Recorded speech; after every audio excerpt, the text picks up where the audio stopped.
Hola, bienvenidos a este nuevo episodio del podcast Contabilidad para Emprendedores. Quien les habla, José Basalar Calderón, creador de este podcast y del sitio web josebasalar.com. El día de hoy nuestro tema será ¿qué es la auditoría financiera? Dentro del primer trimestre de cada año, las empresas convocan a los socios o junta de accionistas para recibir la información financiera del año anterior, aprobar las cifras presentadas a través de los estados financieros y sobre ellos tomar acuerdos respecto de la distribución de utilidades, ratificación o nombramientos del gerente general y también el nombramiento de auditores externos. Es por ello que en este episodio conoceremos lo necesario a saber de la auditoría financiera y la importancia que tiene frente a terceros. Antes de proseguir con el episodio, nuestra recomendación que se incorporen a la comunidad de josebasalar.com dejando su email y de vuelta les estaré haciendo llegar un ebook con el mapa de la contabilidad, el índice temático de los episodios del podcast Contabilidad para Emprendedores. Además que encontrarán en la web el contenido centralizado del podcast, artículos de blog, videos, audiolibro y los cursos en línea. Bien, empecemos. Los puntos a tratar en el episodio serán ¿qué es la auditoría financiera? ¿Cuál es la importancia de la auditoría financiera? ¿Cuáles son las fases de la auditoría? ¿Cuáles son la opinión de los auditores, los tipos de opinión que pueden dar los auditores sobre los estados financieros? ¿Cuáles son las Big Four? ¿A qué se denomina las Big Four? Bien, entonces empecemos con ¿qué es la auditoría financiera? Este es un proceso donde se certifica la veracidad de las cifras expuestas en los estados financieros en cumplimiento con las normas y procedimientos establecidos por las entidades reguladoras y por la propia institución. Esta información validada será de utilidad a los distintos usuarios, sean estos internos o externos a la empresa. ¿Cuál es la importancia de la auditoría financiera? En primer lugar, es que ejecuta un examen de las operaciones realizadas por la empresa siguiendo una secuencia cuyas fases, lo veremos más adelante, pero que en esencia incluye una fase inicial, una fase intermedia y una fase final, cada uno con sus respectivas actividades. También es importante porque brinda transparencia de la información financiera a través de un dictamen de auditoría, donde se deja constancia de la opinión del auditor, quien es a su vez un profesional externo a la entidad. Este certifica y expresa a través de este informe ante terceros, brindando mayor confianza de la información. Y quienes valoran mucho este informe suelen ser las entidades bancarias. Material que sirve justamente para evaluar las condiciones de la situación financiera y económica de la empresa y poder conceder líneas de crédito o aprobar algún préstamo bajo alguna circunstancia, ¿no?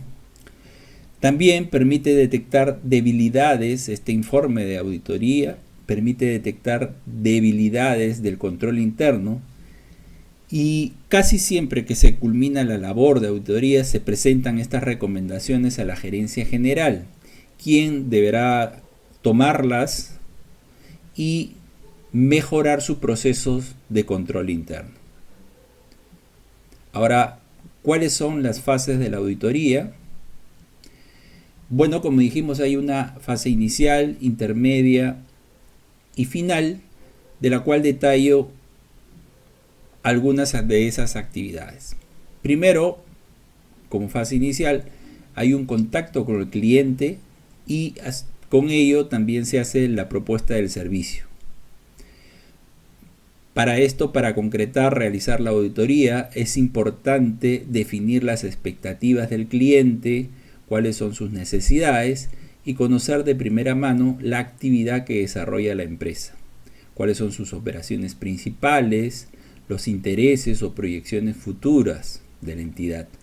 Con ello se determina la dimensión del trabajo a realizar con la finalidad de costear y establecer los honorarios profesionales respectivos. Como segundo punto está definir el personal a cargo de realizar la auditoría.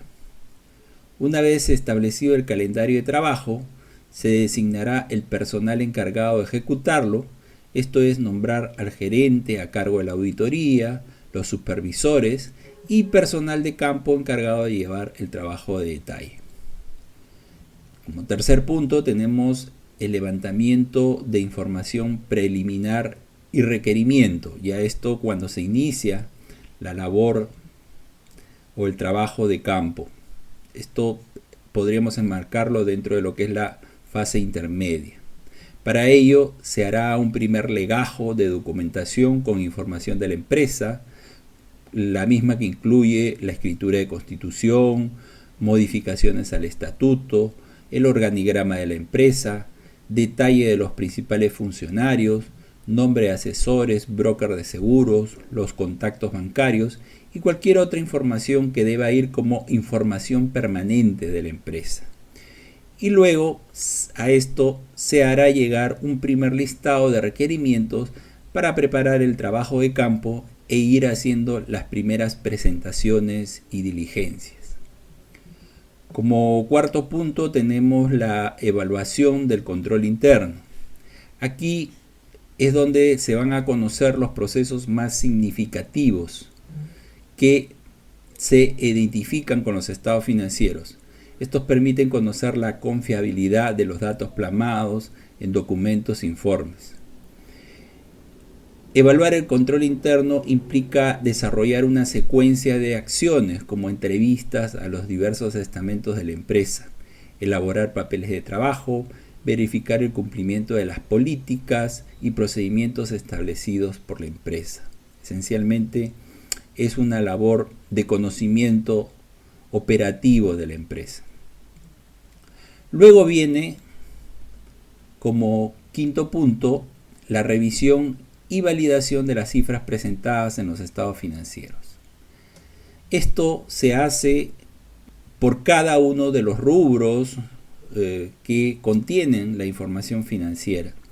Esto es, se piden conciliaciones bancarias, se realiza la confirmación de los saldos bancarios con los bancos, se circulariza a los clientes y proveedores, se realiza la supervisión y análisis del inventario. Si hubiera revaluaciones de activo fijo, también se hace el análisis de las revaluaciones, así como se conocen cuáles fueron las altas y bajas de activo fijo. Se revisan los contratos de seguro y otros compromisos contractuales. Se revisan las obligaciones que se tienen con instituciones financieras, las condiciones de los créditos. Se verifican las partidas relacionadas con la planilla, con la nómina. Si hubiera habido participación de utilidades, se hace revisión de cómo se determinó el cálculo. Si hubo distribución de dividendos, cuáles fueron los montos y el cálculo respectivo. Se analizan las variaciones de importancia en las cuentas contables de ingresos y gastos. Se hace un análisis de la declaración jurada de renta que se está por presentar o que ya se presentó. Y también se piden o se solicitan informes legales para conocer probables demandas y contingencias laborales y tributarias que pudiera tener la empresa. Como sexto punto, y ya en la parte final o en la fase final de la auditoría, tenemos el cierre propio de la auditoría. Aquí este es el momento de hacer el cierre general y se produce durante los 2 primeros meses del año. Se procede a coordinar con el área contable la necesidad de realizar ajustes contables si es que hubiera razón para ello, o informar de algunas reclasificaciones que se pudieran estar haciendo a los estados financieros proporcionados y que fueron objeto de análisis. y finalmente se consolida la documentación y determina la razonabilidad de las cifras presentadas, que va a ser materia de la opinión del auditor. Finalmente se prepara o se hace una presentación a la gerencia de la carta de control interno. Este informe contiene las recomendaciones de los auditores para mejorar determinadas acciones o procedimientos que se han observado al realizar el trabajo de control y que permitirán en una siguiente auditoría ver si se tomaron en cuenta, y entonces eso va a permitir tener mayor alcance y confianza de las cifras. Un punto que tenemos que tratar: cuáles son las opiniones que emiten a los auditores respecto del análisis efectuado por la auditoría financiera. En el informe final por la auditoría efectuada se pueden dar 4 tipos de opiniones. La primera de ellas es sin salvedades, es decir, aquí no hay observaciones y por tanto la opinión del auditor será favorable respecto a las cifras mostradas en los estados financieros. Una segunda tipo de opinión puede ser con salvedades, y aquí implica que se han encontrado debilidades en el cumplimiento de la aplicación de los principios y normas contables. Un tercer tipo de opinión puede ser negativo. Aquí se evidencia el no cumplimiento de los principios y normas contables. Y una cuarta tipo de opinión que puede ser abstención de opinión. Esto es porque se ha carecido de la documentación y evidencias. Por tanto, estas limitaciones impiden se pueda emitir opinión. Lo ideal es que el informe esté siempre sin salvedades. De lo contrario, la gerencia general responsable de las cifras mostradas tendrá que trabajar en superar las observaciones urgentemente, de manera que se pueda lograr un dictamen favorable y la información, por tanto, sea positiva para terceros o ante terceros. Como último punto, conoceremos cuáles son las Big Four o a qué se denomina las Big Four. Referirse a las Big Four es señalar a los 4 más conocidas e importantes empresas de consultoría y auditoría a nivel mundial.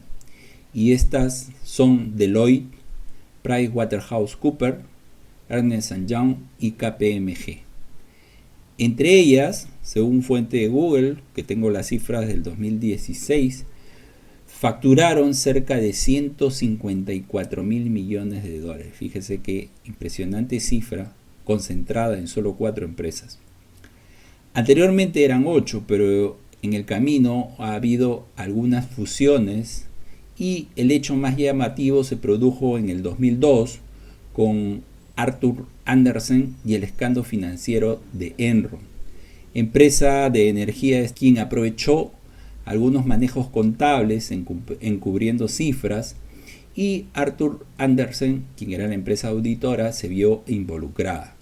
Esto le llevó a perder clientes y facturación, teniendo que cerrar. Como consecuencia del caso Enron, se modificó la legislación en Estados Unidos, promulgándose una ley, la ley Sarbanes-Oxley, y entre las novedades de esta ley está la creación de una comisión encargada de supervisar las auditorías de las compañías que cotizan en bolsa. Bien, aquí nos quedamos. Nada más. Hasta la próxima. Chao.